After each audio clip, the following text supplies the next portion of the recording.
Yaiba is a young samurai raised in the wilderness by his cool dad, Kinjiro. He doesn't go to school or have a life like a regular boy, so today he's straight up fighting a gorilla during his casual afternoon training session. The match starts and Yaiba easily dodges all of the gorilla's attacks, even having time to flex on him. But gets a little too cocky and gets caught and thrown into the air. With the help of his other animal friends, he's able to get a mid-air boost and he ends up falling down to deliver the strongest overhead sword strike you've ever seen right on the gorilla's noggin. Yaiba and the animals celebrate and his dad comes over to congratulate him. "Good job, son." "Beating gorillas is a piece of cake," Yaiba replies. But then all the other gorillas see that their homie just got taken down, so they surround them having dirty looks on their faces. At first, Kenjiro thinks about taking them all on at once, but later realizes that he only has one life, so they all immediately start running away while the gorillas chase them. Yaiba and Kenjiro end up hiding in some cargo crates filled with bananas as they see the gorillas run by. But then one of the blind cargo workers doesn't see them in there, so he places the lid on the box and nails it shut, trapping them inside. Just like that, they are put in a truck, heading straight for Japan. Meanwhile, at the airport, little Sayaka waits around and finally spots her dad, Reizo, walking in. She rushes over to him. "Congrats on winning the Asia Kendo Championship," she says. Reizo pats her head, thanking her, but deep down he feels that he can never be a true champion until he defeats Yaiba's dad, Kenjiro. Just then, they hear some strange sounds coming from behind them. They look back and see Yaiba flying right towards them. Yaiba can sense that Sayaka's dad is pretty strong, so he draws his sword, challenging him to a fight. But Sayaka steps in, trying to protect her dad, using an umbrella as her sword, and boldly asks him who he is. Yaiba confidently introduces himself. After Sayaka's dad hears his surname Kurogane, he starts to wonder whether his dad is the arch-nemesis Kenjiro Kurogane. Our boy Yaiba has never seen a girl before in his life, so he looks at Sayaka and asks her, "What are you?"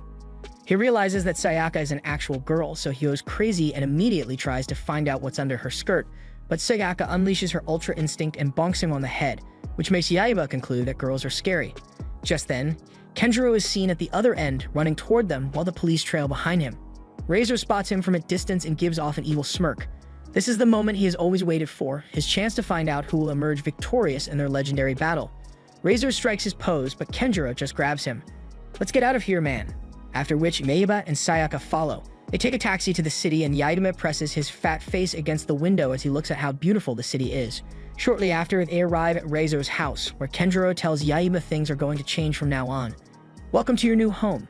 Yaiba goes into the house and looks around, impressed by how nice it is, but is immediately thrown to the ground by his short-ass great-grandma who has never met him before. She asks Yaiba who he is. Kenjiro walks in later, and after Granny sees the striking resemblance and ugliness between them, she immediately knows that he is Kenjiro's son and tells Reizo and Sayaka they should all keep them company and are welcome.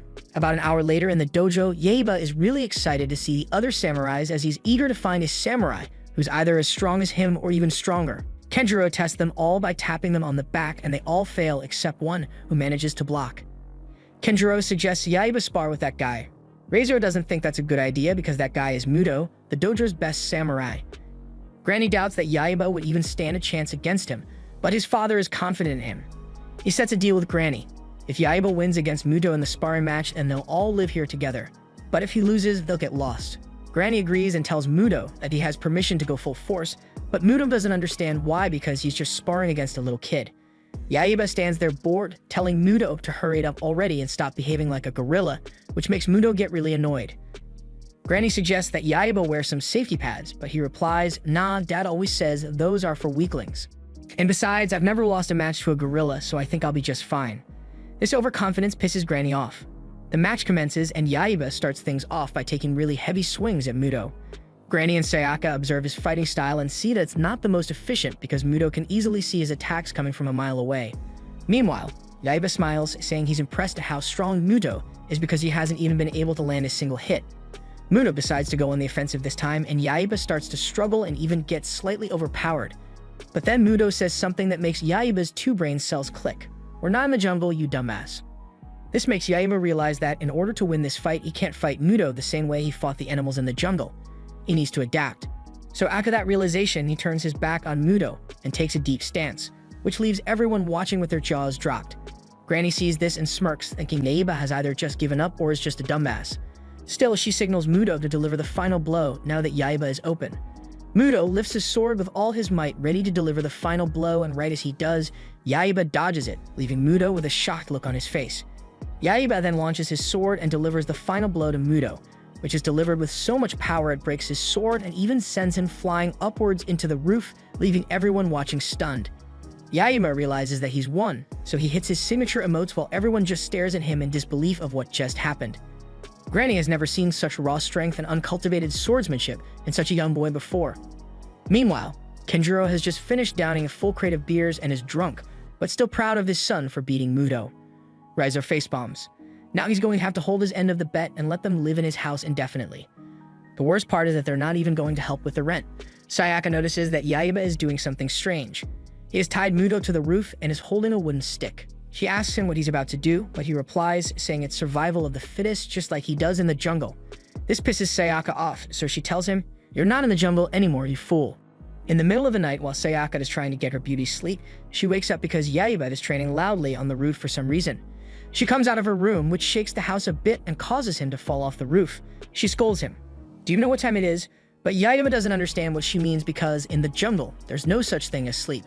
Later that morning, it's now time for breakfast, so Yaiba rushes in to get his, but Sayaka stops him to ask a question about something that has been bothering her ever since he arrived. "Why do you have a tiger with you?" This is a tale that Yaiba loves to tell, so he starts off by narrating that one day, when he was in the jungle, he was trying to catch some fish but didn't have any luck. That's when the tiger snuck up on him and tried to eat him, but Yaiba accidentally blocked the attack by using his spear to hit the tiger right in the balls. The tiger fell into the water and started to drown. The movements of his actually helped get the fish out of the water. Ever since that day, he and the tiger started to spend quality time together, and just like that, they became best of friends. But judging by the look on Sayaka's face, she doesn't look satisfied by that story. Just then, Reizo realizes that he hasn't seen Kenjiro, Yaiba's dad, all morning. That's when one of the maids comes to drop off a letter that he left for them before he left. Long story short, he set out into the city for a little while and left Yaiba behind, which pisses Reizo off because it's awful parenting. But Yaiba tells him not to be so hard on his dad because when they were in the jungle, he was always going off and leaving him alone on his own. A couple of hours later, Yaiba follows Sayaka out into the streets because he's curious about where she's going dressed up like that. "I'm going to school, you dumbass," she replies. Yaiba has spent his entire life in the jungle and has never been to a school before, so he asks her what it's all about. She tells him that it's a place where people learn, but Yaiba doesn't understand what that even means, so he takes it the wrong way and thinks she means that it's a place filled with really strong warriors who come together to train. Hearing this, Sayaka decides to troll him a bit. She turns back and tells him that it's a place filled with a ton of strong monsters and samurai, and that he wouldn't even stand a chance against any of them. Shortly after, they arrive at the school, and Yaiba is shocked as he sees just how large a school building is. Some of Sayaka's friends come over, take a single look at Yaiba, and think he's really cute. Yaiba sees them and acknowledges that this is his second ever encounter with girls, so he starts to sniff them all, which makes them all jeer with excitement. But this is all a little too much to handle, so Sayaka just drags him out of there while the girls just stare, wondering what they did wrong. It's now time for Sayaka to go to one of her classes, so she tells Yaiba to wait there for her, but he disagrees, saying that he came here to protect her, so he can't just leave her alone like that. Sayaka realizes that she only brought this upon herself, so she gives in and takes him into the dojo classroom, telling him to just be quiet and watch. Yaiba goes inside and immediately gets excited because he sees a lot of samurai stuff, just like what they have in the house. Sayaka replies, "That's nice, but I've got to go change." So she walks toward the changing room, telling him to just stay there and stay quiet. Right as Sayaka is about to take her top off, she shakes a bit as she hears Yaiba in the changing room with her, telling her, "What's up, fine shit?"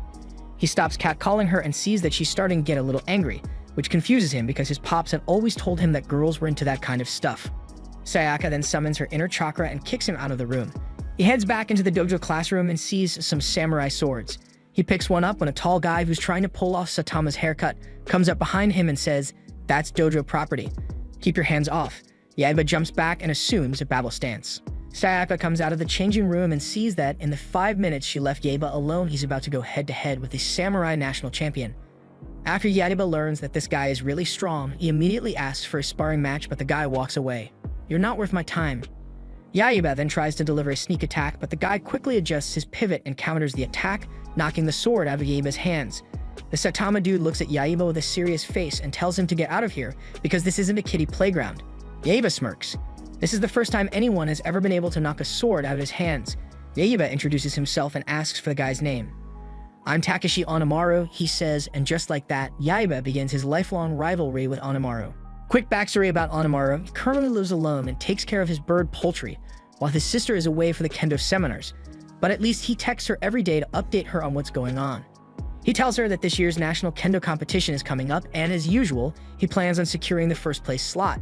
His entire extended family has always supported him and are going to be watching the event, so he knows he can't screw this up and he won't be defeated. The next day at school, Yaiba is busy annoying Sayaka as usual. Then as he runs off, he accidentally bumps into his arch-nemesis, Onamaru. Yaiba is still hungry for a duel with him, so he draws his sword asking for one, but Onamaru just replies he'd rather barf, and besides, he's way stronger than him. He then walks away, going up the stairs while Yaiba follows, having an annoyed look on his face. Yaiba tries a sneak attack, but Onamaru already saw that coming, so he swiftly sidesteps it and knocks Yaiba off his feet, making him lose the little aura he had left. Then before Onamaru leaves, he tells Yaiba to come back after training for a couple decades, and maybe he'll be stronger enough. After that, he walks away while giving off an evil laugh.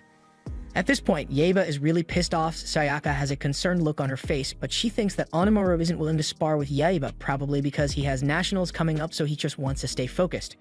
She tries convincing Yaiba to just leave the dude alone, but our boy just ignores it and looks back at her, having a crazy look on his face, saying he's got an idea. A couple hours later at the Shoryuken dojo, Sayaka is starting to get worried because she hasn't seen Yaiba at all since their last encounter, and she just knows he's about to do some dumb shit. In the boys' locker room, Onamaru can't find any of his samurai gear, making him feel frustrated. Then one of the snitches tells him that he saw Yaiba with him earlier in the hallway. This is confirmed when Onamaru finds a letter that Yaiba left behind, which says, "Hey you idiot, it's Yaiba." Onamaru crumples the paper in anger and then rushes outside, where he sees the first part of his training gear sitting right out in the open. Onamaru is confused why it's just out there like that. Then as he bends down to pick it up, he triggers the trap set for him. A bucket of water falling from above. But he swiftly dodges it and says it'll take a lot more than that to catch him lacking, with a smirk on his face. Meanwhile, Sayaka has already started training in the dojo and she's worried because it's been close to 30 minutes since practice started and Onamaru and Yaiba are nowhere to be seen. Onamaru is seen dashing through the hallways as he sees the next piece of his equipment, but right before he gets there, he triggers the tripwire that was set, causing the lockers to fall onto him, but luckily he escapes right in the nick of time. As he picks up the gear, a hidden arrow springs out, but he dodges it, so it only manages to graze his face. He then smirks and hits the most iconic anime one-liner, saying things just got interesting. Yaiba sits on top of the roof, wondering what's taking Onamaru so long to get there, but just then, Onamaru bursts through the door, carrying his gear and panting heavily. Yaiba yet again asks for a sparring match with him, but Onamaru refuses and just tells him to give him his gear back because he's not fighting a loser like him. That said, Yaiba throws his headgear off the building, and as he rushes to go get it, Yaiba kicks him in the shins, which makes him stumble a bit, but he's still able to grab the headgear. After that, he does a lot of unnecessary parkour, and even sticks the landing for 5 extra aura points, which makes everyone around stare in shock. But he immediately loses those aura points as he falls into the pit that Yaiba dug up for him. Definitely didn't see that one coming. Yaiba looks at him from above, asking him whether he wants to reconsider the sparring match, but Onamaru still refuses, so Yaiba just fills the hole with different sports balls and closes him in, after which he walks away.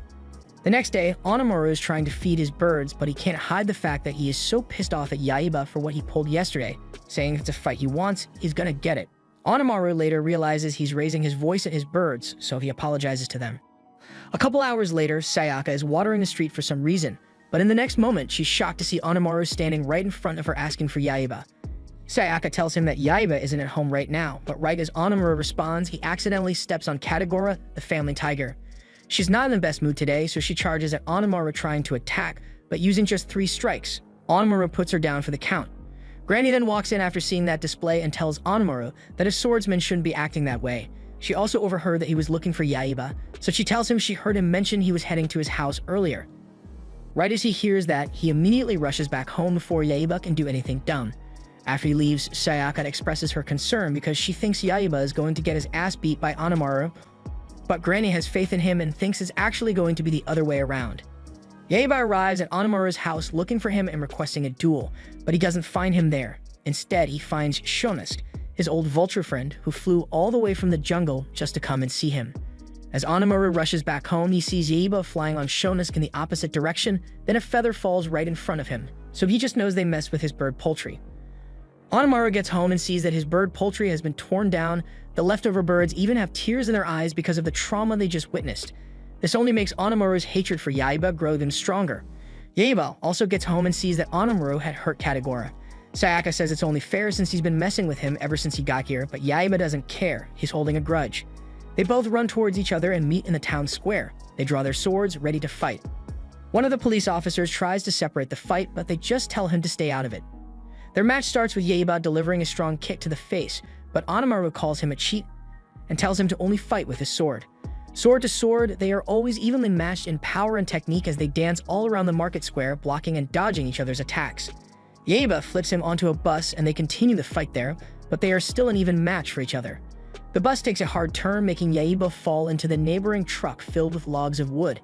Yaiba, despite his small stature, manages to lift an entire log of wood and throws it at Onamaru.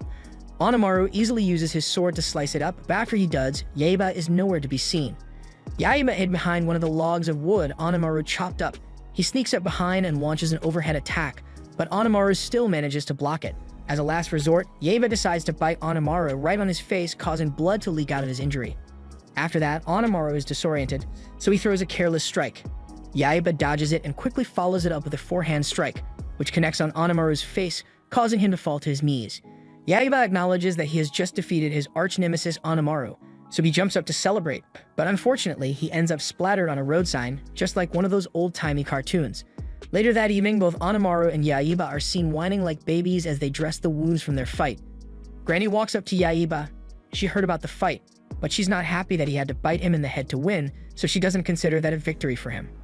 That said, Yaiba is determined to defeat Onamaru fair and square the next time they fight. After Sayaka is done dressing his wound, he, Katagora, and Shonetsuke go up to the roof for some training, but he kicks both their asses in record time. That training method has become way too easy for him now, so he tries blindfolding himself and telling them to attack him, but they aren't too sure why he would want that. Sayaka is also curious why he's doing that, so Granny explains to her that he's training his Shingen. His Shingen opens one's mind perception. If Yaiba masters it, he would be able to sense his opponent and anticipate their next move. It's just like what he did when he fought the samurai earlier. It's a very critical skill in sword fighting. Yaiba tries fighting Shonetsuke and Katagora using his perception, but he hasn't mastered it, so he quickly gets knocked down while they celebrate with laughter. Still with that, Yaiba isn't discouraged and says, "Let's try that again." Sayaka observes him and smiles because she just realized how determined Yaiba is, but it doesn't take Yaiba long to piss her off yet again because he refuses to take his blindfold off even at the dinner table, so he's just using his fork to poke around her food. That night, Sayaka is naked in the bathtub, reminiscing all the events that happened today, but just then, Yaiba walks in with his blindfold on and clothes off, and he's wearing a blindfold, so he doesn't even know she's in there. Sayaka blushes as she takes a look at Yaiba's tiny soldier, after which she kicks him out. Meanwhile, Onamaru is currently being tormented in his dreams by Yaiba because of the fight they had the other day. As the ghosts of Yaiba surround him and start biting him in unison, he jolts out of bed, saying, "Oh, it was just a dream." Onamaru doesn't want to be caught lacking, so he gets out of bed and immediately starts training while repeatedly saying in his head, "I'm going to get my revenge." Onamaru has always won every fight that he has fought, so the fact that he just lost to Yaiba in such an uncultured way pissed him off. He knows he needs to get strongest one way or another. It's a must. He gets a taunting image of Yaiba in his head again, so he crashes out and accidentally uses his sword to destroy one of the stone monuments in his home. After he calms down, he realizes that he may have overreacted a bit, but what he finds a lot more intriguing is the fact that there's a hidden staircase in the house that he never knew about. Curiosity gets the best of him, so he steps inside, wondering what this place is. He enters the main room and sees a bunch of statues of old Japanese gods surrounding a pretty cool-looking sword. The sword was too shiny not to touch, so Onamaru tries picking it up, but before he does, the statues start to speak to him, telling him that if he picks up that sword, he will inherit all the power from them and become the strongest swordsman to walk the earth. Onamaru hears this and realizes that with this sword, Yaiba won't stand a chance against him, so he places his hand on the handle, trying to pick it up. A bright blue blinding light emerges from the sword as he picks it up. His body then starts to transform and undergo changes. His eyes turn to a bright red color. After he pulls it out of the ground, there's a bright explosion, and once it settles, Onamaru is holding the sword confidently in the air as it has a bright blue aura around it. But there's also something different about Onamaru.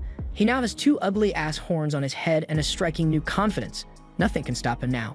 Meanwhile, Yaiba's granny looks through his magical sword and can tell that the vile Oni has been awakened. The next day, Yaiba is seen on the roof practicing his blindfold fighting technique known as the Kekai. The Kekai is a special technique that marks the finite zone in which he can sense an opponent's attack. So that invisible barrier is referred to as the Kekai. Still, Granny decides to perform a small test on our boy Yaiba, so she throws a rock at him. To both Granny and Sayaka's surprise, Yaiba senses the stone coming and instantly blocks it like a boss, but instantly loses all his aura as the stone comes back down to hit him in the head. The next day at school, Yaiba arrives and all the class baddies surround him, saying he looks really adorable. Sayaka sees this and just stares, wondering what those girls see in a dumbass like him. After that, some of Yaiba's pervy classmates show him some explicit photos of girls with huge water jugs. Yaiba looks at them and casually says that he often takes baths with Sayaka and the ones she has are nowhere near the shapes or sizes of the ones in the magazine. Sayaka obviously overhears this and gets pretty embarrassed, so she's now about to smack our boy over the head with a guitar, but she instantly freezes in shock as Yaiba detects her even without looking back. Just then, some of their classmates draw attention to the window, so Yaiba comes to take a look and sees Onimaru walking into school with those ugly horns on his head. Yaiba observes that Onimaru has gotten bigger and has a shady aura around him, so he naturally starts to get a little intimidated. Onimaru unsheaths his sword and challenges Yaiba to a duel to determine once and for all who's stronger. Yaiba naturally gets excited at the mention of a duel, so he picks his sword up and immediately jumps out of the window. Yaiba lunges at him, but instantly gets startled as Onimaru uncases his sword and lands a swift strike. However, Yaiba manages to dodge it at the last second, so it only manages to graze him a bit. Yaiba repositions and yells at Onimaru for playing dirty by using a real sword instead of a fake samurai one.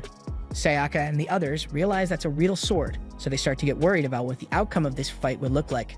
Yaiba staggers back, Onimaru lands an overhead strike, but Yaiba is able to dodge and then grabs a steel pipe to use as a makeshift sword. Onimaru sees it and scoffs, "You think you can beat me with that piece of trash," he says. He follows that up with another strike. This time it grazes him on the arm. At this point, Yaiba is really starting to get concerned because he can't even track any of Onimaru's movements before he makes them. With that in mind, he closes his eyes and tries to focus on the Kite technique to try and track his movements. Onimaru could tell Yaiba is about to use the Kite technique, but he just scoffs because he doesn't think that's going to be enough to take him down. He starts with an overhead strike, but Yaiba easily catches it, with his eyes closed for that matter. At first, Onimaru has a shocked expression, then later he smirks, in his mind saying, "Things just got interesting." Onimaru proceeds to launch a flurry of attacks on him, but Yaiba blocks every single one of them without opening an eye. At a point, our boy manages to counter Onimaru's attack by almost landing a direct blow to the face. Following that, Yaiba jumps up into the air and then starts to take the offensive position, and Onimaru is now starting to sweat. After they're separated, Onimaru smirks in confidence because he knows he has something up his sleeve. In the next moment, he draws his sword and unleashes its magic, which sends a swift gust of wind straight at Yaiba, which sends him flying into a wall. Yaiba falls to the ground and Onimaru stands over him, telling him to be a man and finish the fight. Yaiba can sense Onimaru is about to launch another wind attack, so he knows he needs to slash the wind before it gets to him. Just as he predicted, Onimaru launches another wind attack. Yaiba uses his steel pike to try and stop it, but Onimaru is just too powerful, so he is sent flying backwards deeper into the wall. Now Onimaru plans on ending things, so he draws his sword, ready to deliver the final blow. Sayaka spectates, begging Onimaru to stop, saying he's proved his point so he should just let Yaiba go. Well, that pisses Onimaru off, so he tells her to shut the F up, after which he attacks her by sending a slash of wind. The wind shatters the glass of the windows, scaring off all of Sayaka's classmates, but Sayaka doesn't run. With tears in her eyes, she begs Onimaru to let Yaiba go. Yaiba, although in a dire condition, tells Sayaka to get back. He's going to handle this. Onimaru launches his final attack, a gust of wind that Yaiba is unable to control, so it splits the entire school building in half, sending Sayaka flying with a pretty rough landing. Sayaka musters up some strength, looks up to the sky, and sees that Yaiba has been rescued at the last minute by his little bird friend. Onimaru looks up at him and just starts to laugh maniacally, because he acknowledges this as the first battle he won against Yaiba. Back at home, our boy is pretty sad about losing to Onimaru. He calls himself names such as pathetic and weakling, then proceeds to make a really ugly face while crying. Sayaka and the others see Yaiba sobbing and share feelings of empathy for him. But that's when Yaiba's dad comes out of nowhere with a bright smile on his face and says, "My boy is growing." After that, he sits down and starts by informing Yaiba that what he experienced in his battle with Onimaru was Fujinkin. It's a technique that has immense power and can stir up storms like the god of the wind. Supposedly, its powers have been sealed away, but Onimaru had somehow managed to awaken it. After hearing this story, Yaiba's jaw drops as he wonders whether this means that sword is unbeatable.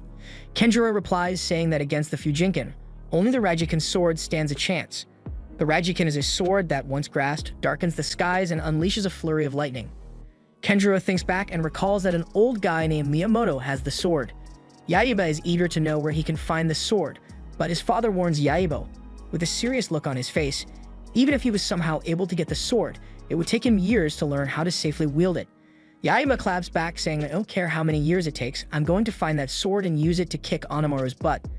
Kanjuro finally gives in, saying the sword is up at Mount Tengu.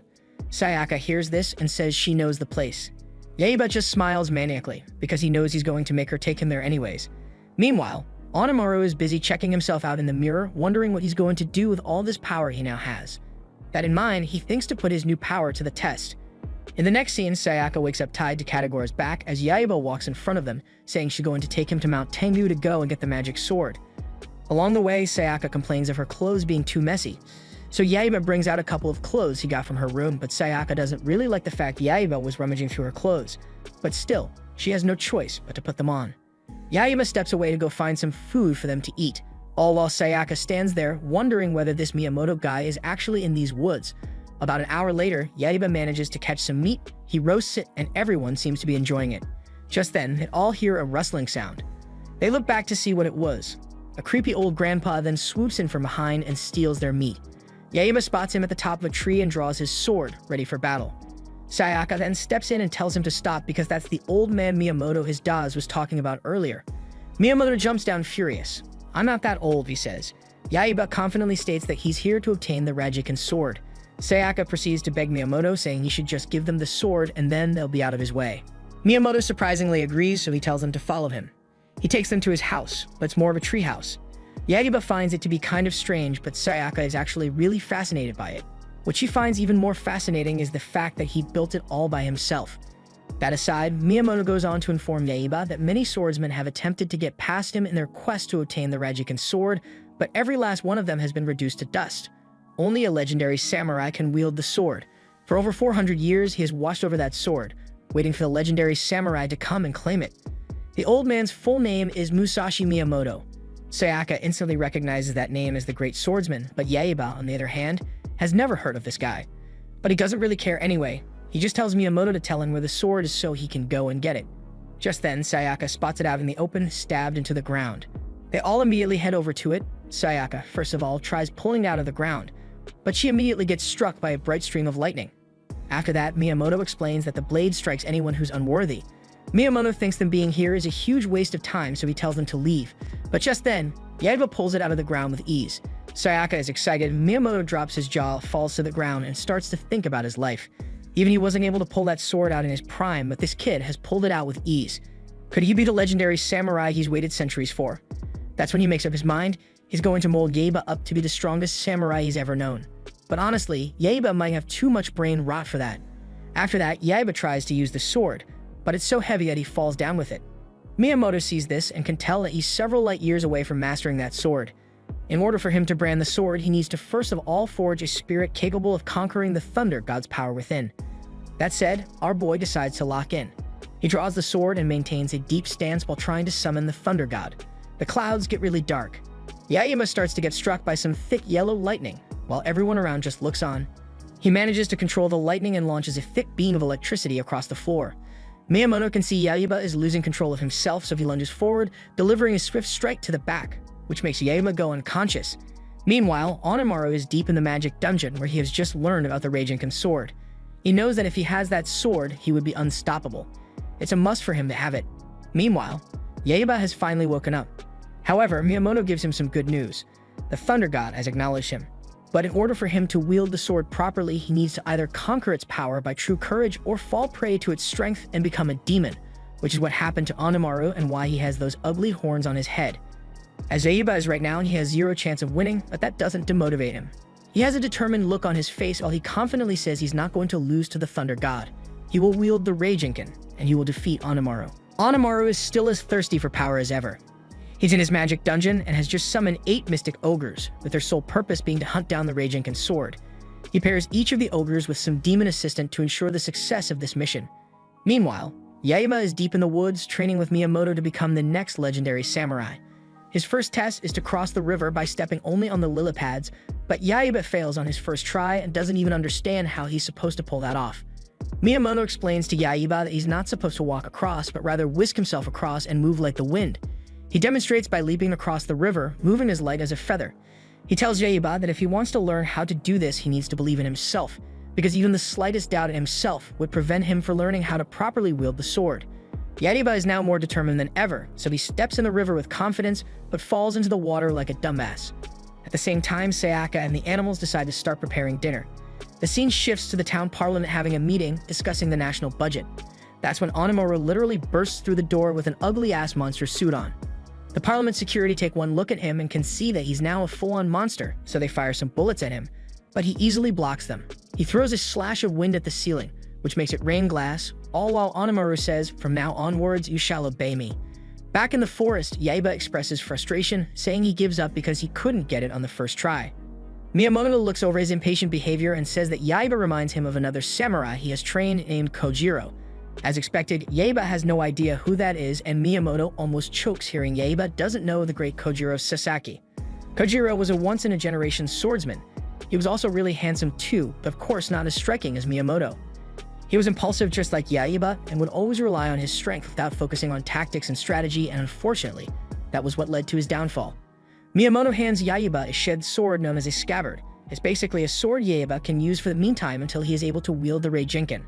That evening, Sayaka is busy making dinner in the kitchen. That's when she gets two unexpected visitors. A 10 out of 10 Japanese baddie and a weird guy in a red cloak. Sayaka comes to the door, and the lady casually asks the whereabouts of the Reijinken sword. Sayaka replies, casually telling them it's currently with Yaiba, but little does she know that these are two of the evil ogres Onimaru set out to obtain the Reijinken sword. Sayaka accepts them with open arms, telling them to come inside and wait for Yaiba to get back. Sayaka invites them in for dinner. The guy in the red cloak is easily stuffing his face with a bowl of ramen. Sayaka suggests he take his cloak off, he's probably really hot in it. He thanks her for being so kind and agrees to take it off, but the lady uses her monster tail to slap him back to his senses. Just then, Yaiba walks in, saying he's starving. Sayaka welcomes him in and tells him that they have company. Miyamoto hasn't had any action in a long time, so he gets a little overexcited when he sees the beautiful lady inside the hut. But that's when the two guests decide to show their true colors. They launch an attack at Yaiba, throwing him out of the hut. Miyamoto takes an offensive stance against them and asks who they are. The guy in the cloak finally reveals himself to be a fat-ass crocodile named Jiroda. The once beautiful lady transforms into a giant snake named Zapapukamus. They expected Yaiba and the others to be afraid or intimidated, but instead they just burst into laughter at how absurd their names sound. This pisses the ogres off, so they unleash their minions. Sayaka sees that things just got a lot more serious, so she tells Yaiba to stop laughing and focus. Right before they can get attacked, Yaiba springs into the air and lands a coordinated attack on the first wave of minions. Miyamoto observes that move from Yaiba and informs Sayaka that it's called the Shoken, a technique that uses laughter to agitate one's opponent and create an opening. Yeah, it's a sneaky move to use, but throwing one's opponent off guard is the most basic of the basics. Miyamoto watches how easily Yaiba is taking the minions down. Maybe he was wrong about Yaiba all this while. This time Zapapo strikes, catching Yaiba off guard, but luckily, Miyamoto was there to bail him out. At the same time, Sayaka gets surrounded by some of the minions. She bluffs, saying they should get back because she knows jujitsu. One of them grabs her from behind. Katagura sees this and immediately springs into action trying to save her, but by the time he gets there, she already took him down with a single strike to the head. Meanwhile, Jiroda starts to fight Yaiba. He uses his long-ass tongue to grab the sheath of the sword, forcing Yaiba to unsheath the sword and unleash the power of the Thunder God. Miyamoto sees this and knows this is bad news because Yaiba hasn't been able to contain the power of the Thunder God, meaning that he'll likely get consumed by it. Yaiba gets consumed by the Thunder God, just like Miyamoto expected. He's about to deliver a very deadly slash of lightning, but luckily, Miyamoto is there just in time to knock him unconscious. But strangely, Yaiba regains consciousness and is now stuck in the Thunder God mode, meaning that he has no control over his mind or body. He roars and then sends a thunderbolt towards Miyamoto. He swiftly dodges it, but it ends up setting his treehouse on fire. Yaiba starts to attack everyone in sight, including the ones on his side. Miyamoto looks at Yaiba and shakes his head. Yaiba is now too far gone. The Thunder God is going to devour him if this keeps up. In the next moment, Yaiba locks eyes with Jiroda and is about to land a fatal blow on him, but Miyamoto steps in at the last second and protects him. He further asks Jiroda for a temporary truce, saying they'll need to work together to defeat Yaiba or else they're cooked. Jiroda understands the situation and agrees. Given the current situation, they are left with no other choice but to cut Yaiba down.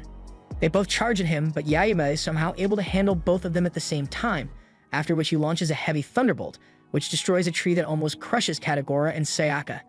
Miyamoto now has a new plan. He attacks from above while Jiroda attacks from the side. Jiroda sticks to the plan and stalls Yaiba for a second. Then in the next moment, Miyamoto jumps in about to deliver the final blow, but Yaiba still manages to block it. As their swords collide, the orb containing the power of the Thunder God falls out, so Yaiba returns back to his senses and is no longer under the influence of the Thunder God. Jiroda and Miyamoto jump up in celebration at the sight of this, but immediately separate themselves after they realize they technically still are enemies. Right now, Zeppo's minions have taken Sayaka hostage, so she tells Yaiba to give up the sword if he ever wants to see her again. She then instructs Jiroda to get rid of them, but Jiroda remembers how it was Miyamoto that saved him when Yaiba went out of control. Zeppo can tell Jiroda is now having mixed feelings, so she charges towards him, but Yaiba appears in front, protecting him. "Isn't he one of you?" Yaiba asks. Zeppo replies, saying Lord Onamura has no time for pathetic, sentimental fools. The battle between Zeppo and Yaiba begins. Yaiba runs into the woods as a way of drawing Zeppo away from the others. Yaiba passes through the woods and easily defeats some of the minions, but when it comes to facing Zeppo, she's a lot stronger than he expected, so he's easily struck down. Yaiba distances himself from Zeppo as he thinks of his next move. He sees that Zeppo counters every attack he's made, so he charges at her, but this time tries something new. He spins the blade while running at her.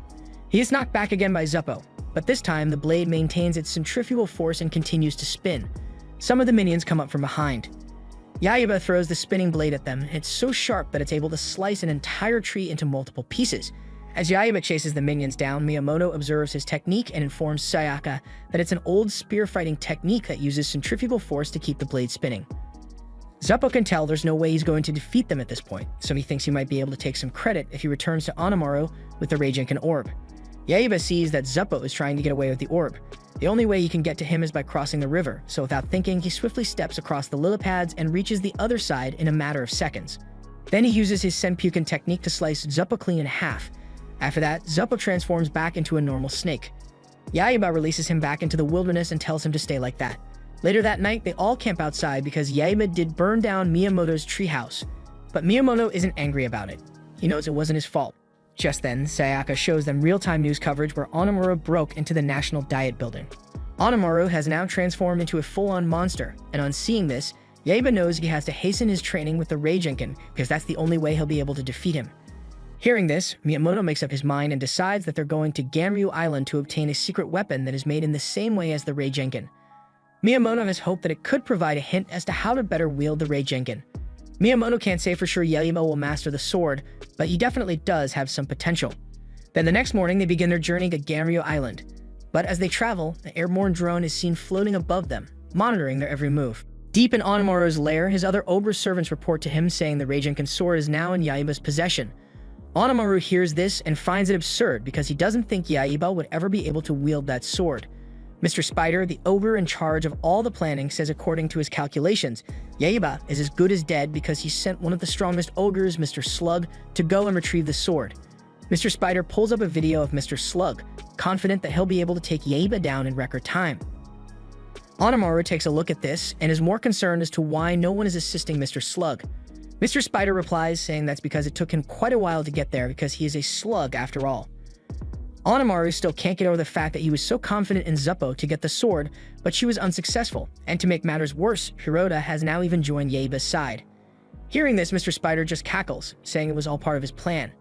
Meanwhile, Yaiba has been battling Mr. Slug for the past 30 minutes now and hasn't been able to land a single blow because its mammoth, slime-covered bulk can resist any attack. Luckily, the group is smart enough to know that slugs hate salt, so they throw several bags of salt into the sky. Yaiba immediately catches on and uses his Senpuken technique to split open all the bags of salt, allowing it to fall onto the slug, making him shrink down to his initial form. They all stare at tiny Mr. Slug in awe. He knows he has been defeated, so he immediately scurries off, saying he'll have his revenge. Onamaru watched all that on the screen and isn't happy about it, so he further asks Mr. Spider whether he has a plan B or not. Mr. Spider tells Onamaru to rest assured. He has just the perfect plan. After a long day, the gang walks home while the sun sets. Yaiba complains about how hungry he is. Sayaka spots two guys walking past them, heading into a hot spring. She would kill to take a bath, but Minamoto tells her to can it because he doesn't have any longer to spend on that. Just then, they run into the overly excited owner.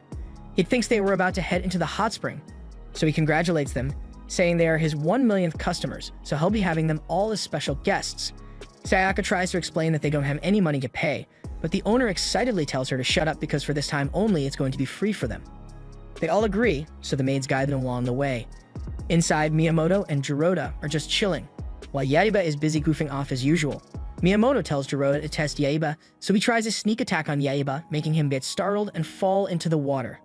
Miyamoto comments, saying he'll need to do a lot more work on his balance if he ever wants to become the strongest samurai. Then in the distance, a dark figure with glowing red eyes appears to have been watching them this entire time. At the same time, Sayaka is busy taking a bath. The dark figure watches over her like a hawk. She gets the hint that she's being watched, so she looks around, but there's no one there. She starts to assume that it was Yaiba, so she throws a water bucket at him. At first, Yaiba gets angry for being hit even when he didn't do anything, but then he starts to wonder why she's even mad because she doesn't even have anything worth seeing.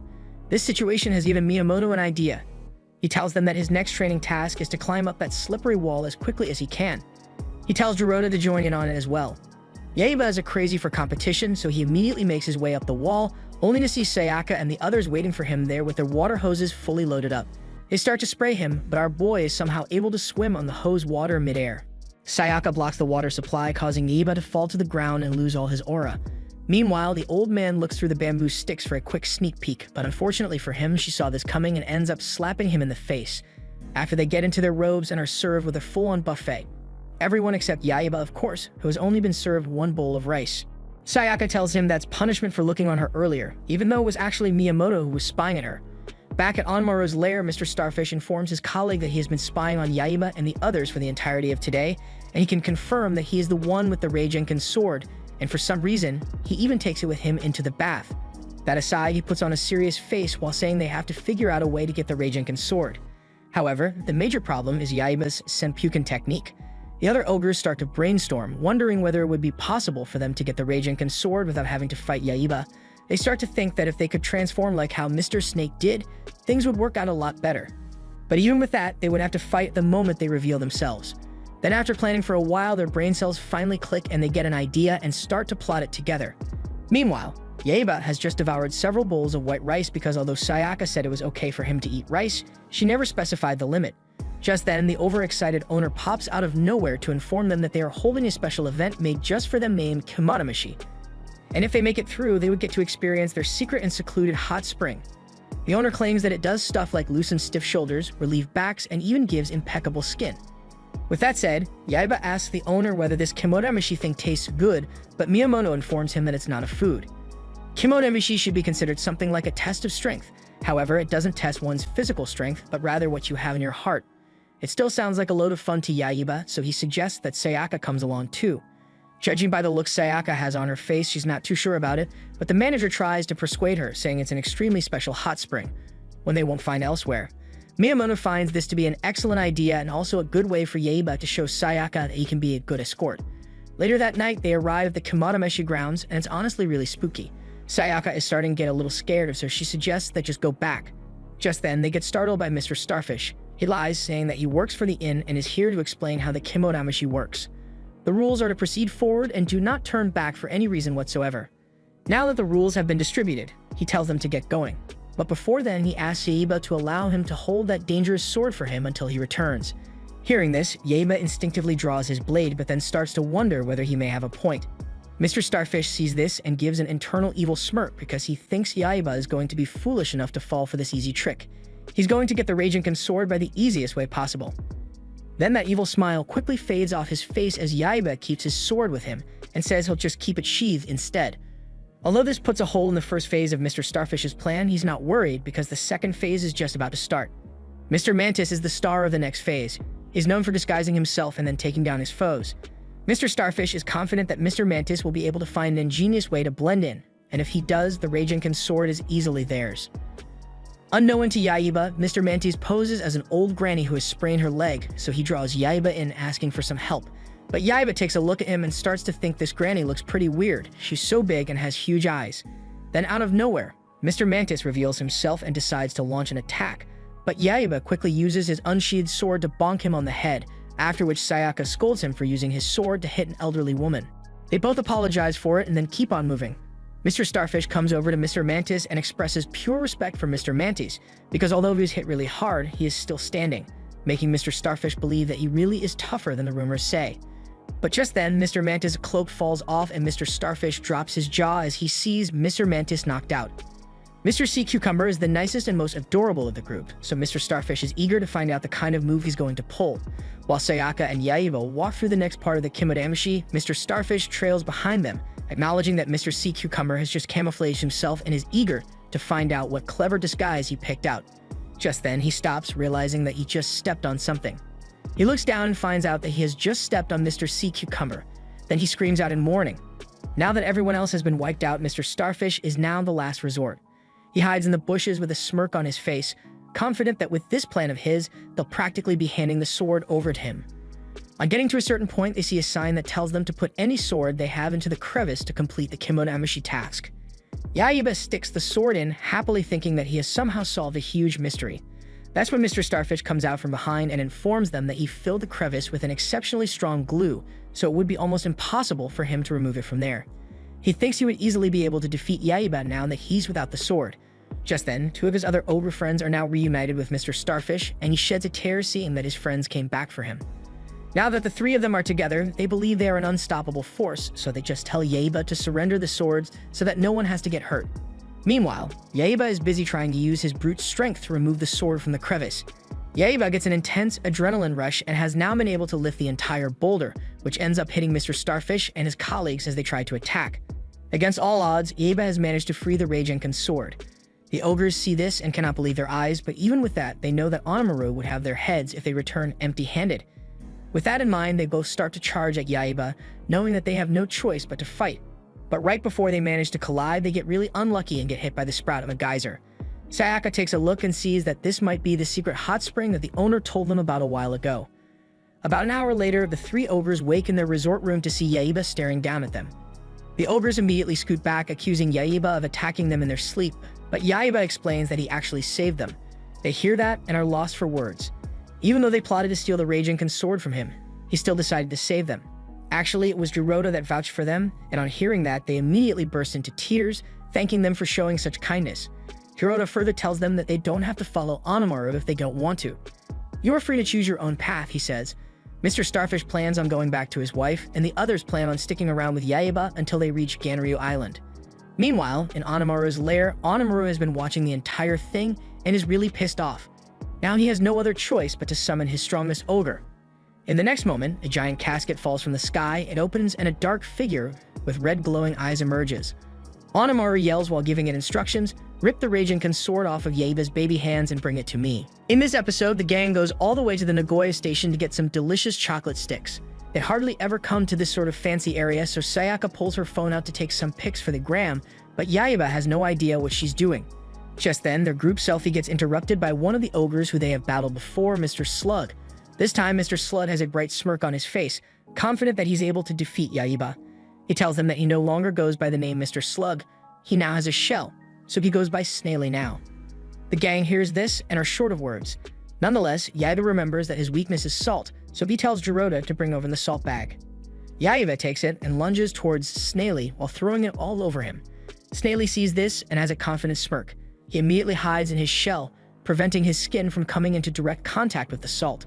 Although Snaily is protecting himself while being in the shell, he is still plainly vulnerable for any attack that comes his way.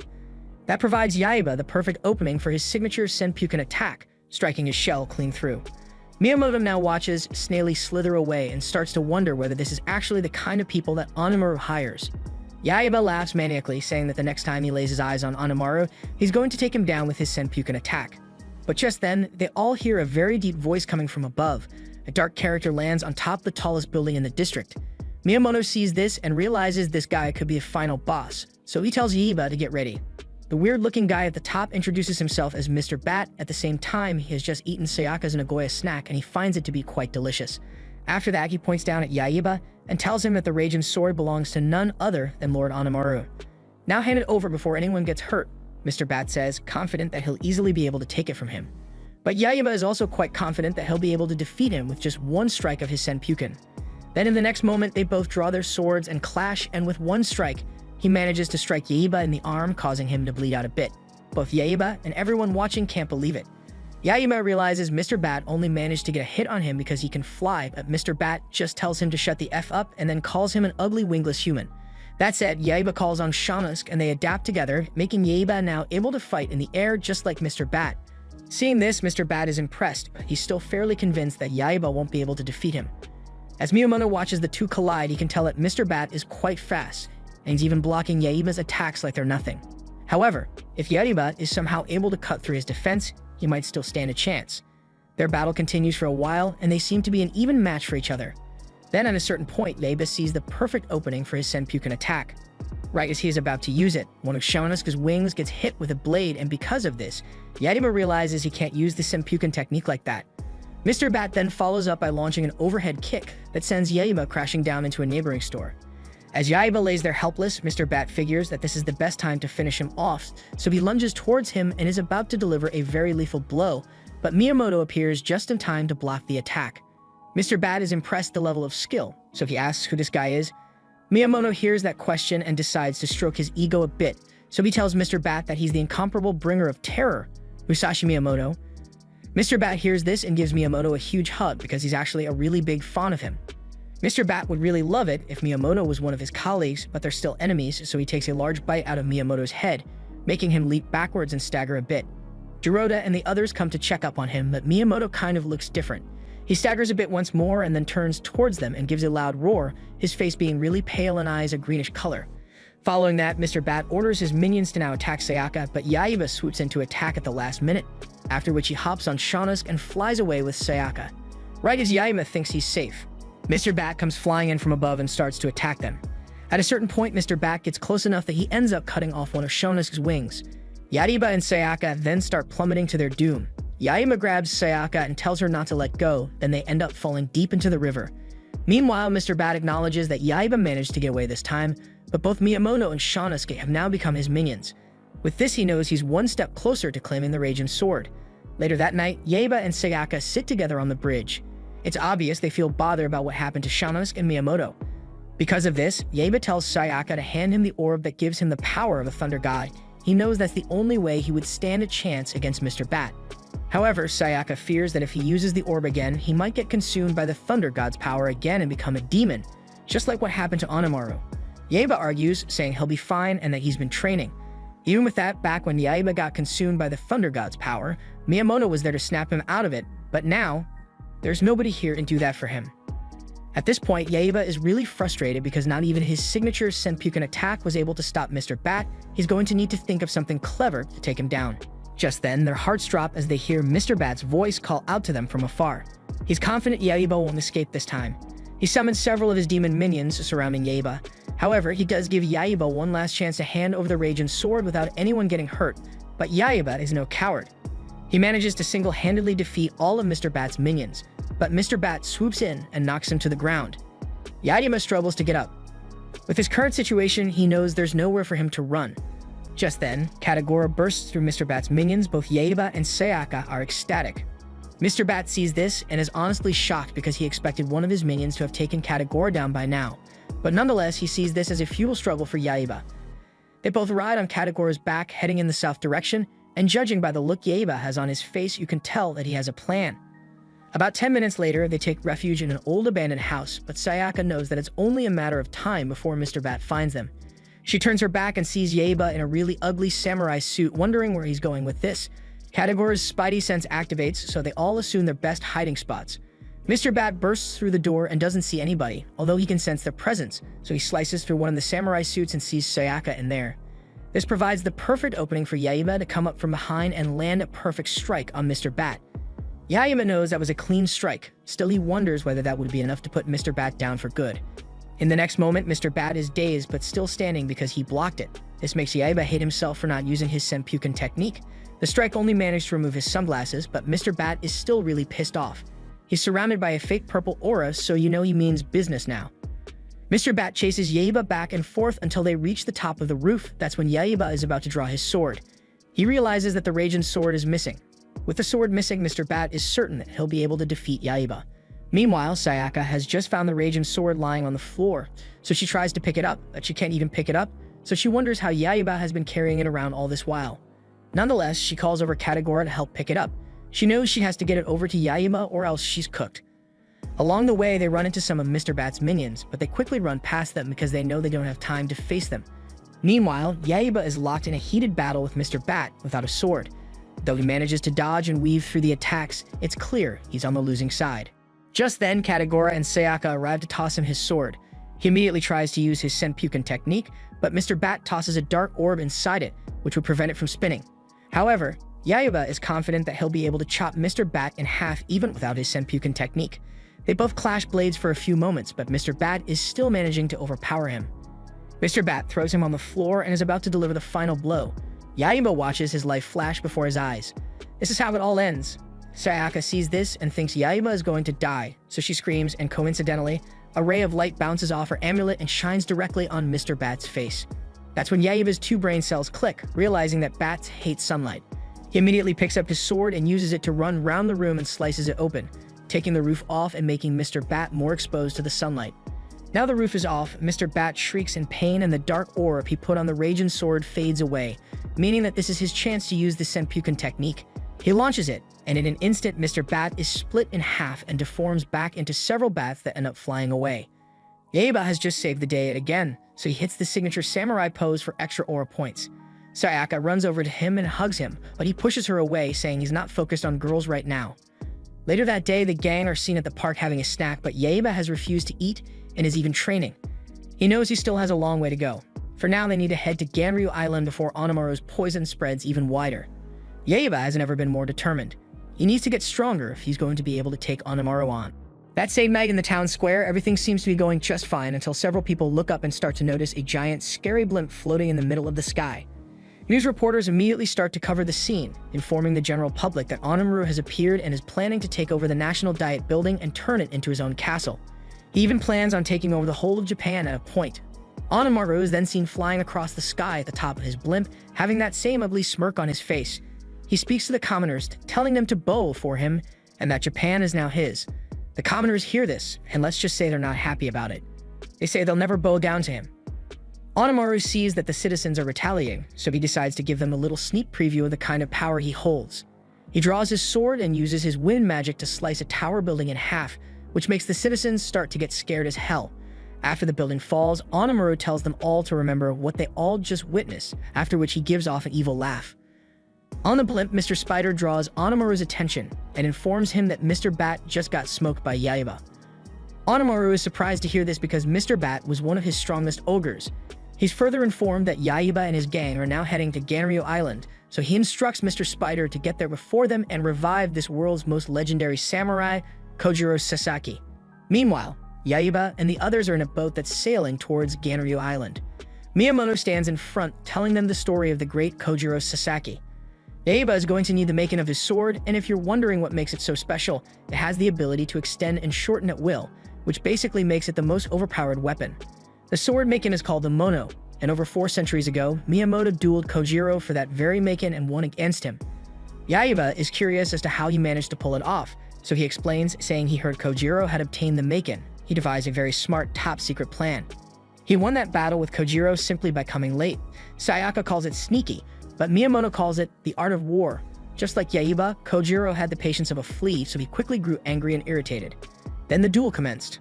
Kojiro started off with his signature technique, but Miyamoto quickly parried and then unleashed the crushing blow. Yayuba hears this and doesn't believe him, so Miyamoto brings out a novel that was written about the entire battle to prove it. It was even a bestseller at Ganryu Island. He walks over to him and urges him to read it. Then a few moments later, they arrive at Ganryu Island. Mr. Spider follows Onimaru's orders and got there before them and is now looking everywhere for Kojiro's Maken. He lifts a grave over and sees Kojiro's dead body lying in his grave. Kojiro was buried with his Maken, so Mr. Spider simply takes it out, acknowledging that the Maken's ghostly powers must have kept him from mummifying. Mr. Spider mixes up some potions that help restore Kojiro's youthful body, and after it's done, Kojiro looks as good as new. Now all he has to do is let out 4 centuries of Maken magic, and with that power, all he would have to do is pinpoint the moment of Kojiro's death and open a portal into the space-time continuum. The portal opens and he sticks his finger into it to bring out Kojiro's soul and sticks it into his corpse. A few moments after sticking it in, Kojiro still hasn't moved a muscle, so Mr. Spider starts to wonder whether he might have done anything wrong. He even slaps him across the face several times, but he's still giving no response. But then in the next moment, Kojiro jumps out of the grave and looks really pissed off while he points his blade at Mr. Spider, asking him why he laid his filthy hands on his blade. Mr. Spider starts to panic, explaining to Kojiro that he died 400 years ago and he was the one who brought him back to life. Kojiro can't believe his ears. How could the most legendary swordsman of the century have been killed? Meanwhile, Mr. Spider checks his tracking device and sees that Yaiba and his crew have just arrived. He panics and tells Kojiro to put everything back to how it was in Hyde. He doesn't want them to suspect a thing. Shortly after, Yaiba and the gang arrive on the island and can already see the bronze statue. Kojiro and Mr. Spider hide behind the statues, hoping Yaiba's gang won't find them. That's when Kojiro hears Miyamoto's voice and instantly recognizes it. He starts to recall and realize that he fell for his stall tactics. He then looks at the statue that was built of him and wonders whether he actually did get killed by Miyamoto. Mr. Spider further explains that's why he came here to resurrect him after all. Miyamoto is currently unaware that Kojiro has been resurrected, so he first of all drops some words of respect for him. Kojiro hears this and starts to get a little flattered, but in the next moment he gets a little too cocky and starts to roast Kojiro, saying he'll never be as good or handsome as him. That statement really pisses Kojiro off, so he slices the statues to pieces. Then he stands on top of it cinematically and announces that he's returned from the land of the dead to destroy him. Miyamoto's heart almost stops working as he can't even understand what's happening. Mr. Spider comes out from hiding and is about to introduce himself as one of the 8 ogres, but Jirota beats him to it, so he's now a bit upset. But that aside, Mr. Spider simply asks Kojiro to kill them all, and Kojiro agrees to do it, starting with his arch-nemesis Miyamoto. He looks around wondering where Miyamoto is. Yaiba points down to the grumpy old man and says that's him. Kojiro sees and can't believe his eyes. Miyamoto used to be almost as handsome as him, but now he looks like a decrepit fossil. Miyamoto roasts Kojiro back, saying his 400-year nap wasn't even enough to save him from being chopped. In the next moment, they both draw their swords and Miyamoto lands the first blow, but Kojiro easily blocks the attack. They are now currently in a back-and-forth exchange. Miyamoto says Kojiro has somehow managed to improve while he was in his coffin, but Kojiro feels that Miyamoto's old butt just got weaker. After some separation, Kojiro uses his extend sword technique. Yaiba watches and is impressed to see that the sword really does get longer, just like the stories he heard. The attack hits Miyamoto, but he struggles to block it. Kojiro is now convinced that age has caught up to Miyamoto because his old self would easily have been able to parry that. Miyamoto is at his limit. Kojiro is about to deliver the final blow, but right before it hits, Yaiba steps in and blocks the attack. Kojiro is amused that this little guy thinks he can take him on. He even says it'll be good luck for him to even get close.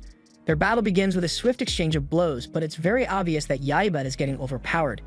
This calls for his signature Senpuken technique, so he jumps into the air ready to deliver it. Although Kojiro has never seen a move like this, he knows exactly how to deal with it. He simply uses his extend technique to knock it out of his hands. Now they're both on the ground. Kojiro explains that he didn't even need to face his Senpuken attack head-on. All he needed to do was deflect from below. The Senpuken was Yaiba's trump card, so now he doesn't even know what to do. Kojiro is ready to deliver the final blow. Miyamoto sees it and immediately gasps for air because he knows the lethal move Kojiro is about to pull. He plants his sword downward, imitating an overhead attack. Yaiba blocks at the last moment, but then looks to the side to see that Kojiro changed direction and is about to slice him to pieces. At this point, Yaiba knows he's a gunner. There's no way he can block this. Luckily for him, Miyamoto jumps in at the last second to push him out of the way. Yaiba now has a slit of blood on his face and no way to block the oncoming attack from Kojiro, so he now has no choice but to accept his fate. But Yaiba has really strong plot armor, so right before he gets sliced to pieces, a portal opens behind him and he gets sucked in. Everyone drops their jaw because they don't understand what the hell just happened. Yaiba falls through the wormhole and lands on a wooden ornament. By the time he looks up, he sees that he's surrounded by a group of ninjas who are pissed off that Yaiba just landed on the Lord of the Land, and now he's unconscious. At this point, Yaiba is really confused as to what's going on. The ninjas are still really pissed off, so they draw their swords at him. Yaiba assumes they must be Onomuro's minions, so he draws his as well, but he forgot that he's outnumbered, so he just freezes in fear. But just then, they get stopped by a really cool-looking samurai. The ninjas are not familiar with this guy, so they ask him to identify himself. The masked samurai takes his helmet off and introduces himself as Musashi Miyamoto. The ninjas hear that name and immediately shudder with fear, because they know how dangerous Miyamoto is. Long story short, they waste no time and start running away. After they leave, Yaiba asks this guy whether he really is Miyamoto. He confirms and says they're currently in the year 1612. Yaiba's little pet hears that and immediately gasps in shock, after which he informs Yaiba that they just underwent a 400-year time warp to the Edo period. And once Yaiba realizes that, he also gasps in shock for a second, but later calms down because he's so stupid that he doesn't even know what a time warp is. Later that day, Yaiba and Miyamoto are walking through the town square. Yaiba has explained that they traveled here through a time warp, but Miyamoto still finds that very hard to believe. That aside, Yaiba starts to wonder whether them coming through the portal means Kojiro isn't here, but Miyamoto explains that Kojiro is here and they even have a duel scheduled for the next 7 days. Just then, they look in the distance and see Prime Kojiro being surrounded by all the town baddies, telling them that he's definitely going to defeat Miyamoto. Just then, Miyamoto and Kojiro lock eyes with each other. The tension in the air is really thick. Everyone watches them, wondering what the outcome is going to be. As they walk closer to each other, a construction worker's wood block falls and is about to hit them, but they show their samurai skill and slice the wood, carving them into perfectly shaped chopsticks. The crowd goes to check it out and sees that they even engraved their names on the chopsticks and managed to cut exactly 10,000 each. They're evenly matched. After that, they walk past each other in slow motion, saying they both can't wait for the day of their official duel to come. Yaiba's pet starts to brainstorm and recalls that Lord Onimaru mentioned that Kojiro's body was still usable, and if the Kojiro of their time appeared in his grave, it's only left to assume that Mr. Spider created a portal that reached back into the moment before Kojiro's death and somehow managed to take his soul before it happened and placed it into the coffin and resurrected him. Since they were moving really fast when they traveled through the portal, they believe they might have traveled back even further before the time of his death. Yaiba considers that to be good news because if that's true, it means the portal would show up again when Miyamoto wins, then they can just hop in and get back to Sayaka and the team. Yaiba is now kind of excited because now he's going to get stronger and going to get a rematch with the Kojiro of his time. Later that night, Miyamoto takes Yaiba back to his house. The door opens and they are greeted by a girl named Atsu, who coincidentally looks exactly like Sayaka. A couple hours go by, then they sit outside and watch Miyamoto train. Atsu tells Yaiba that Miyamoto has never missed a single day of sword practice. Yaiba's pet acknowledges that takes a lot of seriousness and dedication, so he wonders how he ended up becoming that goofy grandpa they know and love. Yaiba picks his sword up and asks Miyamoto whether he knows how to beat that special technique that Kojiro uses. Miyamoto explains that it leads with a downward strike, that the opponent is forced to block, and then followed by an immediate slash upward. It's an attack that'll slice you at the moment you block it, so Miyamoto tells Yaiba the best way to counter is to charge forward and leave fear behind. Miyamoto has nothing in mind but victory concerning the duel with Kojiro. He has spent the time training, so he's confident that he'll come out on top. Yaiba sees that this Miyamoto is the only one capable of trashing him to defeat Kojiro, so he asks him whether he'll train him, and without any dispute, Kojiro agrees. Just like that, Yaiba's training with the legendary samurai begin. He knows it won't be easy, but it's definitely a path he needs to follow if he's ever going to defeat Kojiro. Back in the present, Sayaka and the animals are in tears because they still don't know why Yaiba hasn't returned or whether he's even going to return.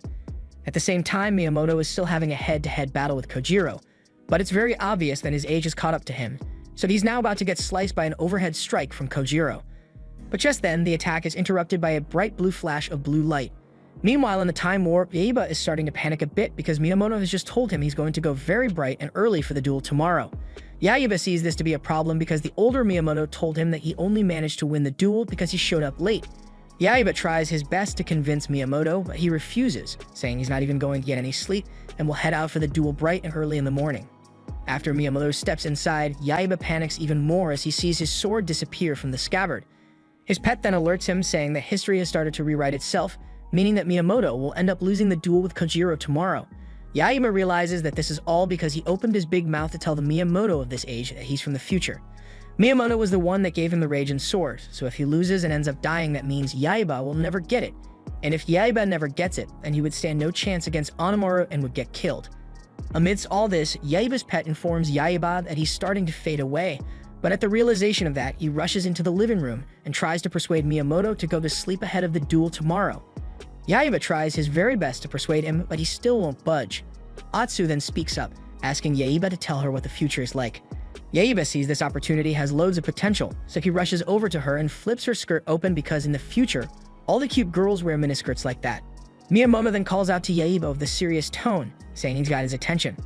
They all then spend the next couple of hours drinking several bottles of wine. Miyamoto is really high at this point.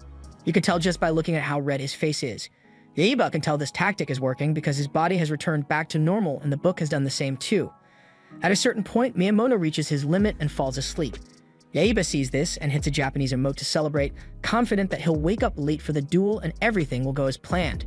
But Atsu quickly butts in and bursts his bubble, saying that there won't be any duel tomorrow because whenever Miyamoto drinks, it takes a miracle for him to wake up all the next day. Yaiba starts to panic. Tomorrow is the big day and this means that Miyamoto is going to sleep through it. The next day at the battle arena, everyone, including Kojiro, waits patiently for Miyamoto to arrive. Some time passes and Kojiro starts to get pissed off at Miyamoto's lateness. Kojiro writes a note on a scroll and places it on his sword, after which he uses his extendo technique to extend it all the way to Miyamoto's house. The sword note bursts through the wall and Yaiba picks it up trembling. It's clear now that Kojiro is pissed off. Out of desperation, Yaiba picks Miyamoto up and starts to slap him across the face, hoping to wake him up, but even after several attempts, it doesn't look like he's waking him up anytime soon. Just then, Yaiba's pet unexpectedly has an idea. The old Miyamoto told him over and over how his duel with Kojiro went down, and it's all even documented in that book. Yaiba hears this and quickly catches on, realizing that it's up to him to make sure that history repeats itself. At the arena, Kojiro's patience is starting to wear thin. That's right, when his opponent calls out and lands right in front of him. Yaiba stands on some stilts for a height boost and is disguised in Miyamoto's clothes, but Kojiro is so much of a dumbass that he can't even tell the difference. Yaiba is confident that he'll be able to defeat Kojiro. All he has to do is follow what Miyamoto said. Yaiba charges at Kojiro, remembering that Kojiro's first attack is going to be the Tsubamageshi. In order for him to land a decisive blow, he would need to charge forward and delete any fear he has in him. Kojiro lands his first strike, but Yaiba messes it up, so he gets slammed into the ground. Kojiro lands a couple more blows with his sword, which Yaiba manages to dodge, but his stilts get taken out, so he's now back to being a short king. Yaiba lays there on the floor, not knowing what to do. Kojiro is about to deliver the final blow as life flashes before his eyes, but by the time he opens them, the real Miyamoto was there to block it for him. At this point, Kojiro's brain is not braining. How are there two Miyamotos? Miyamoto assures him that he is his true opponent, and now that Kojiro is sure of that, their battle begins with some light sword clashes. Kojiro uses his sword extendo technique, but Miyamoto flexes on him by easily jumping over and standing on it. Yaiba spectates and is at a loss for words. After some separation, they both charge towards each other. Kojiro uses his Tsubamageshi, but instead of just blocking, Miyamoto charges forward and counters. Yaiba's jaw is dropped. He saw that move as one that was 100% unbeatable, but somehow Miyamoto managed to pull it off and deliver a head-on blow to Kojiro's noggin, marking Miyamoto's victory. Yaiba spectates and is happy to see that everything went as planned and Miyamoto won. But now time for the canon event to take place, so Kojiro's soul flies out of his body and the portal opens up, which Mr. Spider reaches through and grabs it. Yaiba realizes this is his only chance to get back to Sayaka and the others, so he and his pet waste no time hopping in. Now back in the present, old man Miyamoto is currently on his last legs against Kojiro. That's when a blue light flashes brightly, and by the time it dims down, Yaiba appears right in front of him to block the attack. Seeing this, Miyamoto and Sayaka are ecstatic. Yaiba draws his sword and has a serious look on his face, saying to himself that this time he's going to defeat Kojiro's Tsubamageshi. Kojiro launches it, Yaiba deletes all the fear in him and manages to block Tsubamageshi for the first time ever. Kojiro is shocked. Miyamoto celebrates it with passion. Still, Yaiba gets knocked down by Kojiro's sword extendo technique. Kojiro advises him to give up. He doesn't have a sword making, so there's literally no way he's going to defeat him. Still, Yaiba doesn't give up. He stands up and recalls what the young Miyamoto taught him. A true samurai must first of all believe in himself. Old man Miyamoto hears that and realizes that Yaiba is now ready to control the power of the Thunder God, so he urges Sayaka to give him the Raijin Sword Orb. Sayaka throws it, and it sticks perfectly into the sword. However, Yaiba is scared that he might get turned into a monster again, but Miyamoto just tells him to shut up and use it anyway. Yaiba activates the power of the sword and is immediately covered by a yellow aura of thunder, and in the monster realm, the Thunder God has gripped him tightly, and he's struggling to break free. Everyone looks on, wondering what the outcome of the Raijin Orb would be.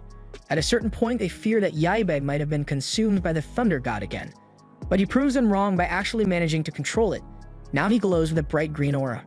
Kojiro senses the change in Yaiba's strength, but still doesn't think that'll be enough to take him down. That's until he launches a thunderbolt in his direction, which he dodges by slicing his statue neatly into pieces. Kojiro tries to clown him for using projectiles, but Yaiba reminds him that he's the one with the magic stretchy sword. Then in the next moment, Yaiba summons his strength and launches a really heavy thunderbolt at Kojiro. Kojiro tries his best to block using his extendo technique, but it easily gets overpowered and gets sent flying. Kojiro has now been defeated, but Yaiba is suddenly starting to lose control over the sword. Miyamoto tells him to take it out. Yaiba struggles with it for a while, but then it falls out and he's now back to normal. He's now really exhausted, so he falls over and takes a little nap. As Yaiba remains unconscious, Miyamoto stares at him while acknowledging that this blade holds frightening powers. It demands complete physical and mental focus, but yet Yaiba still managed to persevere. He really has come a long way. Later that night in Onimaru's lair, he's having a meeting with a crazy-looking doctor who has just agreed to work for him. Mr. Spider then walks in. Onimaru immediately asks him for the Raging Sword. Mr. Spider panics a bit, telling him that he wasn't able to get it. However, he was able to resurrect Kojiro. This appeases Onimaru, after which he tells Kojiro that he would work for him. But unexpectedly, Kojiro refuses, saying he has no obligation to work for him. Mr. Spider knows just how much Kojiro hates Yaiba now, so he pulls up his monitor and shows a picture of Yaiba, saying he now holds the title of the Greatest Samurai. Kojiro hates the fact that the title of Greatest Samurai was stolen from him, so just like that, he vows to hunt Yaiba down and kill him, no matter what it takes. The next morning, Sayaka finally returns back to her family home and her parents are really happy to see her. But what she forgot to mention was that she brought along a lot of guests. Granny hears the news of her return and sees all the weird-looking people she brought into her home, and in a loud tone she asks, "Who the hell are you guys?" Sayaka takes her time to introduce them one by one, starting with Jiroda. The next she introduces as the great Musashi Miyamoto. They all hear that name and are in utter disbelief. Granny almost has a heart attack as she realizes that this old fart is the legendary Musashi Miyamoto. She heard all the rumors of Miyamoto being really handsome. He was someone she looked up to as her hero, so it breaks her heart when she finds out that he's chopped. Yaiba looks into the living room and can't believe that Kojiro is just sitting there, casually sipping his tea. Sayaka's mom mentions that she met him downtown. Apparently, he's been having some fun with Sayaka's mom. Miyamoto goes straight to the point and asks Kojiro what he's doing here. Kojiro explains that he's not here as a competitor, but here to visit an old friend. That's what Kojiro says, but deep down, he knows that he's here only to steal the Raging Sword from Yaiba. He believes it's the only thing standing between him and becoming the greatest samurai in the world. Later that day, they all have dinner discussing how effective Yaiba's Senpuken technique was against all the ogres he faced. Looking at the size of the Raging Sword, Granny is impressed that Yaiba can constantly carry it on his back. She sees it as a sign of maturity for him. Yaiba is confident that he's going to use it to pulverize Onimaru, but Miyamoto tells him to hold his horses because he still has a long way to go. He needs to learn how to control the sword and even needs to learn some new techniques. The thought of Yaiba learning new techniques intrigues Kojiro because it means he may become a bigger threat than he already is. That said, Yaiba and Miyamoto agree to start training as early as tomorrow morning for a new technique that would suit the Raging Sword. A couple moments later, everyone jokes around and eats, but not Kojiro. He knows that he needs to act before Yaiba becomes a greater nuisance. Later that night, Miyamoto plans on training Yaiba ninja style. Tonight, he's teaching Yaiba the art of stealth, and their first mission is to take a sneak peek at Sayaka while she's taking a bath. They arrive at the bathroom and are about to assume their peeking positions, but they accidentally step on a tree branch, so Sayaka hears them and pours a hot bucket of water over their heads. 10 minutes later, the two buffoons are seen with ice packs on top of their heads. Kojiro accuses them, saying it's because they wanted to get a sneak peek at Sayaka, but he denies it, saying it was just a coincidence that they were there at the exact same time. Yaiba rushes to take a look at Sayaka. Staring at her alone gives him a bright idea, so he runs out of there while telling Miyamoto to follow him. Shortly after that, everyone steps into the garden as Yaiba announces that he has a new fighting technique to show them. Yaiba draws his sword cinematically and attaches a light source to it, and at first it looked kind of cool to Miyamoto, but he later realized that he just attached a flashlight to his sword. Miyamoto yells at Yaiba at the top of his lungs, telling him that won't work during the daytime. After that, Miyamoto walks away disappointed, telling Yaiba that he should let him know when he's actually come up with a useful technique. Sayaka and Jiroda just walk away too, agreeing that it may take Yaiba a bit longer to perfect the technique. Yaiba spends the entire night till morning on the roof in his thinking pose, trying to come up with a new technique for the Raging Sword. He's been up there so long everyone has started to notice, and they're honestly even impressed by his concentration. It's been several hours since Yaiba's last meal, so he's really hungry right now. Sayaka could see that, so she comes to the top of the roof and shows him a tray of her famous rice balls. Yaiba gets ready to dig in, but instantly remembers that Miyamoto told him not to take another bite of food until he comes up with a new technique. With that in mind, he immediately turns his back, saying he doesn't have any time for rice balls. Jiroda and the others continue to make fun of his sword technique hunt, so it makes Yaiba crash out, telling them all to shut the hell up. Several hours later, Yaiba is still at the top of the roof, swinging his sword in different directions, trying to create the most effective sword technique. Just then, there's a stream strike of lightning, which makes him smile because he's just gotten an idea of what his new technique is going to be. Shortly after that, he assembles Kojiro and Miyamoto, telling them that in the time they were gone, he has been able to cook up 3 new fighting techniques. The first one is Dagger Downpour, which, as the name suggests, causes a downpour of daggers onto the opponent. After the display is done, Miyamoto bonks him on the head, saying, "That's not a technique, you dumbass." The next technique Yaiba cooked up is called the Yaiba Boomerang Slash, where he spins around with his sword and goes back and forth. He demonstrates this against them for a few seconds before he ends up crashing into a nearby building. Kojiro assumes that Yaiba is nowhere near creating a new technique, so he starts to walk away. He's seen enough. But Yaiba is yet to show them the third technique he learned, which is known as the Orb-less Lightning Strike. He jumps into the air and lands his sword in a zigzag motion against Kojiro. Kojiro is able to block it and push Yaiba away, but still he's shocked at the technique he just witnessed. This only means Yaiba is very close to finding the perfect technique. Miyamoto walks up to him and says that this lightning slash technique has some potential. Yaiba's perseverance is finally starting to pay off. Miyamoto can tell that it's only a matter of time before he learns how to control the Raijin sword. A sweat runs down Kojiro's face. He needs to steal the Raijin sword from Yaiba before he perfects this technique. The next day during Yaiba's training, he climbs to the top of a bamboo stalk and uses his new lightning slash technique to slice and dice the bamboo into pieces. Miyamoto counts the bamboo cutouts and scolds him because he only managed to cut 13 pieces. Yaiba hears this and is confused as to why that's even a problem. So Miyamoto explains that given the shape of the bamboo stalks, he's easily supposed to have like 50 cutouts of bamboo. That said, Yaiba climbs to the top of another bamboo stalk and tries again, but this time he falls on his face like a dumbass. Kojiro watches from a distance and has a smirk on his face as he realizes that it's only a matter of time before fatigue sets in, which means that all he has to do is await Yaiba's exhaustion. Yaiba spends the next half hour cutting down bamboo stalks using his new technique. Miyamoto reviews each one of them, saying that he definitely has improved his cutting technique, but still has a very long way to go. After that, Yaiba decides to take a break, so he sits on the floor and drinks some water. Kojiro watches from a distance and finds this to be the perfect opportunity for him to steal the Raijin sword. Then right before he can get the sword, Miyamoto calls him out, asking him why he's sneaking around. Kojiro panics and immediately starts to take care of Yaiba, saying he worked up a good sweat, so he just came to bring him a face towel. Kojiro tightens his eyes, realizing that he's going to need to get a lot sneakier if he's going to be able to steal the Raijin sword from him. The next day at the supermarket, Kojiro sees that Yaiba has his hands full with the groceries, so he reaches out to grab the sword, thinking that this is the perfect opportunity. But right before he can, Sayaka's mom comes out of the store and spots him and hands him a bag, assuming he came all the way here to help. Several other of Kojiro's attempts at stealing the Raijin sword fail, which honestly shows just how responsible Yaiba is when it comes to the sword. That afternoon, Yaiba walks into the living room. Sayaka turns on the news, which informs them all that aside from the National Parliament building, Onamuro has colonized several areas all over the Kanto region. The situation with Onamuro is getting worse as they speak.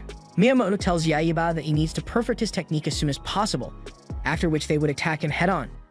More sweat runs down Kojiro's face as he recalls that he has to have the Raijin sword before Yaiba can perfect that technique.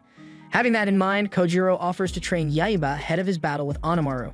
Sayaka asks Miyamoto whether he would trust Kojiro with that kind of thing, but Miyamoto doesn't have a problem with it.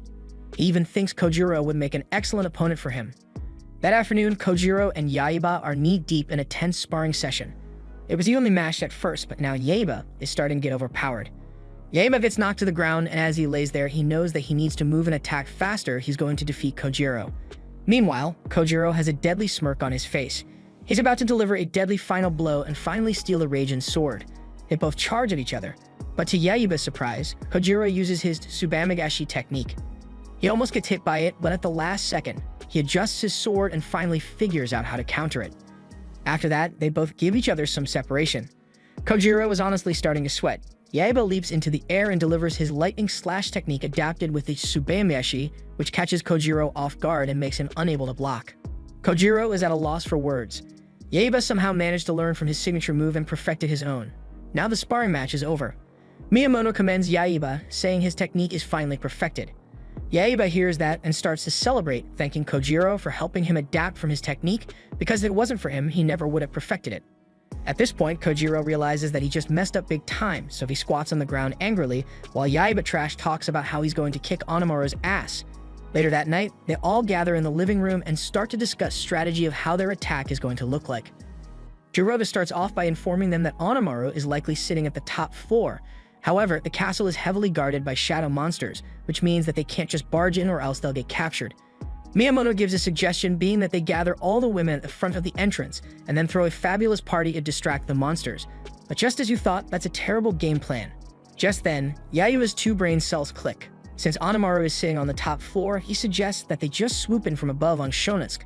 Miyamoto finds this to be an excellent plan, so they all agree that's what they're going to do. So later that night, Miyamoto gathers everyone outside as they get ready to infiltrate Onimaru's castle. Miyamoto gives the signal and they all head out in unison. Meanwhile, Onimaru watches them on a screen in his lair and sees that they're coming his way. He already saw this coming, so he orders his minions to take their stations and guard the front gate. On reaching the entrance of Onimaru's castle, there are a lot more shadow monsters than expected, which means the tiger team are somehow going to need to attack from above. But tigers can't exactly fly, so they don't know how they're going to pull this one off. Kojiro tells them that he has it under control. He uses his magic sword extendo technique to spring his team up to the top of the building, so with that, they should be just fine. As Yaiba flies in on Shonotsuke, he sights Onimaru down there. Having a light smirk on his face, he immediately jumps down to attack. He's putting an end to this once and for all.